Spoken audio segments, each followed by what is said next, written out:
Hi folks, how are you doing? Welcome back. Last time I accidentally announced Hayek as our next economist. My apologies for that. I want to introduce these thinkers chronologically. So today, we start where we should have started, with Eugen von Böhm-Bawerk and Friedrich von Wieser. In our last video, we talked about Carl Menger, the man who founded the Austrian School of Economics in 1871 with a single radical idea. Value is not in things. Value is in the mind of the person making a choice. That idea was a revolution, but a revolution needs soldiers. Today, we meet the two men who took Menger's ideas and turned them into a complete economic system, a system that would eventually reach Ludwig von Mises, Friedrich Hayek, and the debates we are still having today. Their names: Eugen von Böhm-Bawerk and Friedrich von Wieser. Without them, there is no Mises. Without Mises, there is no Austrian Business Cycle Theory. Without that theory, you cannot understand what is happening in financial markets today. This video is the bridge. To understand Böhm-Bawerk and Wieser, you need to understand the world they were born into. The Austro-Hungarian Empire in the 1850s was the second largest country in Europe, a vast multinational state stretching from Vienna to the borders of Russia. Vienna itself was one of the great intellectual capitals of the Western world. Philosophy, music, medicine, law, all flourishing in the same city, in the same decade, often in the same conversation. And in 1871, something happened in the economics department of the University of Vienna that would change the discipline forever. Carl Menger published his Principles of Economics. Menger's argument was that classical economics, the kind taught by Adam Smith and David Ricardo, had made a fundamental error. It assumed that the value of a good was determined by the labor required to produce it. Menger said, "No, value is subjective. It exists in the mind of the individual making a choice. A glass of water in the desert is worth more than a diamond. The 10th slice of bread is worth less than the first. Value depends on context, on scarcity, on the needs of the moment, not on how many hours a worker spent producing it." This single idea, marginalism, demolished the foundation on which Karl Marx had built his entire theory of capitalism. Two young students at the University of Vienna read Menger's book. Both were studying law, as was typical for ambitious young men in the Habsburg Empire. Both were immediately transformed by it. Their names were Eugen Böhm and Friedrich Wieser. They were classmates. They would later become brothers-in-law. And together, they would build the second generation of the Austrian school. Friedrich von Wieser was born on July 10, 1851, in Vienna. His father was a high official in the war ministry. He studied at the University of Vienna, then spent 2 years at German universities studying under the leading economists of the historical school, a tradition that emphasized data collection over theoretical analysis. But Menger's principles changed everything. Wieser returned to Vienna a convert. His contribution to economics was not a single dramatic theory. It was something more fundamental: language. Wieser gave the Austrian school the vocabulary it needed to explain what Menger had discovered. First, he coined the term Grenznutzen, marginal utility. This is the concept that the value of any additional unit of a good decreases as you have more of it. The first cup of coffee in the morning has enormous value. The fifth cup has almost none. Every consumer decision, every pricing mechanism, every market equilibrium is built on this principle. Wieser gave it its name. Second, he developed the theory of opportunity cost. This is one of the most important concepts in all of economics, and it is used today in every business school in the world. The idea is simple.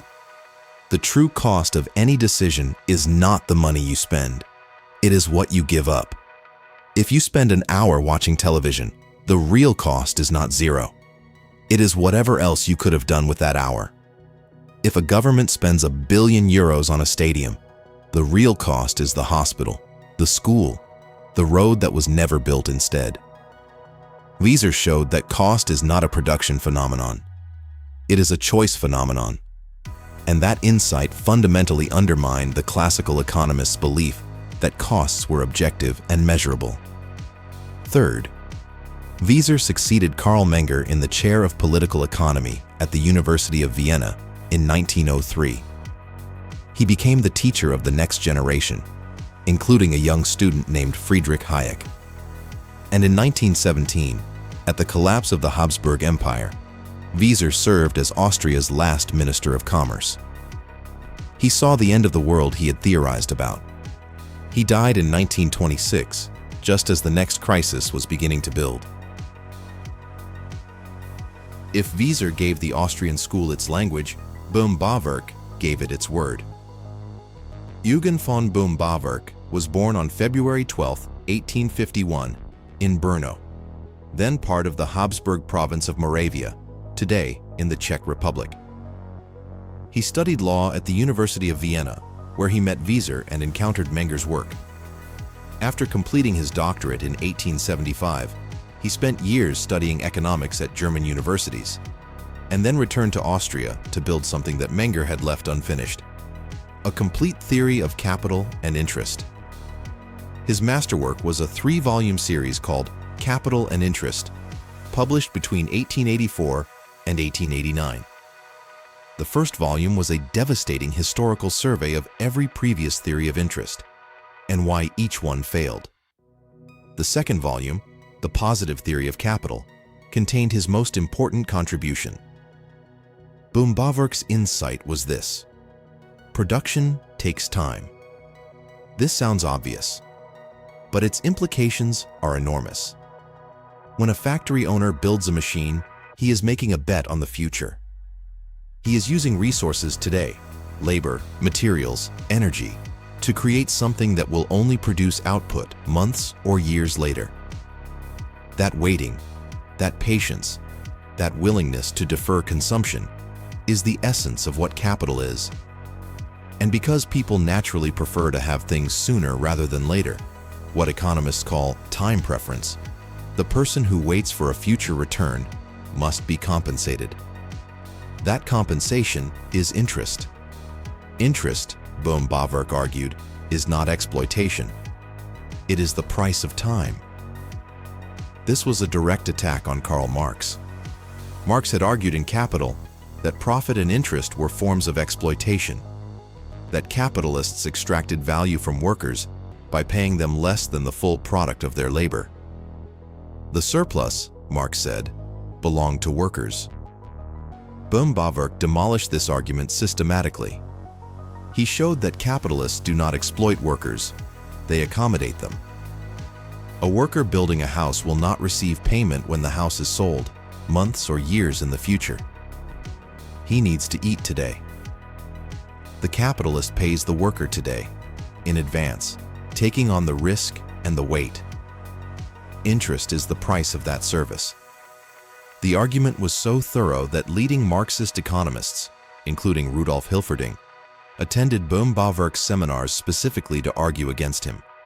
They rarely succeeded. Austrian economists have since regarded Böhm-Bawerk's critique of Marx as definitive. But Böhm-Bawerk was not only a theorist. He also served 3 terms as Austria's Minister of Finance, between 1895 and 1904. He implemented the gold standard. He managed the imperial budget with the same rigor he brought to his economics. And in his famous seminar at the University of Vienna, one of the most intellectually intense environments in the history of economics, he trained the next generation. Among his students, Joseph Schumpeter, and a young man who had arrived at the university as a leftist interventionist and who left as the most formidable defender of free markets in the 20th century, Ludwig von Mises. Here is what this generation actually built and why it matters. Carl Menger gave the Austrian school its foundation. Value is subjective. It lives in the individual, not in objects, Wieser took that foundation and built the tools: marginal utility, opportunity cost, the theory of imputation, the idea that the value of a factor of production is derived from the value of what it produces, not the other way around. This reversed classical economics completely. Classical economists said, wages are determined by production costs. Wieser said, wages are determined by what workers produce. The output determines the input's value, not vice versa. Böhm-Bawerk took the same foundation and built the weaponry. A complete theory of capital, interest, and time, and a systematic refutation of socialism's economic core. Together, they handed Mises a complete intellectual toolkit. When Mises walked into Boehm-Bawerk's seminar in 1904, he was not starting from scratch. He was inheriting 3 decades of precision-built theory, and Mises used it to go further than either of his teachers. He took Boehm-Bawerk's theory of capital and interest and showed that artificially suppressing interest rates, as central banks do, creates distortions throughout the entire capital structure of the economy. Cheap money sends false signals. Businesses invest in projects that only make sense at artificial rates. When rates normalize, the projects fail. That is the Austrian Business Cycle Theory. That is the theory that explains 1929. That is the theory that explains, as we discussed in our last video, what might be happening in the AI sector right now. It all begins here, with Boehm-Bawerk's theory of time and capital, with Wieser's concept of opportunity cost, with Menger's radical claim that value is subjective. 3 generations. 1 continuous argument. Neither Boehm-Bawerk nor Wieser escaped serious criticism. Böhm-Bawerk's theory of the period of production, the idea that longer production processes are inherently more productive, was challenged by economists including Frank Knight and John Maynard Keynes. Keynes famously argued that interest was primarily a monetary phenomenon, not a time preference phenomenon. The debate continues. Wieser's contributions were arguably underappreciated even within the Austrian tradition. Mises had deep reservations about some of Wieser's ideas, particularly his more interventionist tendencies in later life. Wieser believed that the state had a legitimate role in correcting market outcomes. Mises disagreed, sharply. But whatever the internal disagreements, their contributions to the vocabulary and structure of economics proved permanent. Marginal utility, Wieser's term, is taught in every introductory economics course in the world today. Opportunity cost, Wieser's concept, is the foundation of modern cost-benefit analysis in government, business, and finance. Boehm-Bawerk's capital theory influenced not only Mises and Hayek, but also Knut Wicksell and Irving Fisher, 2 of the most important economists of the 20th century outside the Austrian tradition. And his refutation of Marx shaped the intellectual history of the 20th century in ways that are still being felt. Böhm-Bawerk died in 1914, the same year the Habsburg Empire entered the war that would destroy it. He did not live to see the Soviet experiment he had theoretically predicted would fail. Wieser lived until 1926, long enough to see the post-war chaos, the inflation, the collapse of the monetary order he had spent his career analyzing. Neither received the recognition they deserved outside the narrow world of economic theory. But without them, the Austrian school is a single revolutionary idea with no structure. Menger gave it the seed. Böhm-Bawerk and Wieser gave it the roots. Mises gave it the full architecture. Hayek brought it to the world. That is the chain.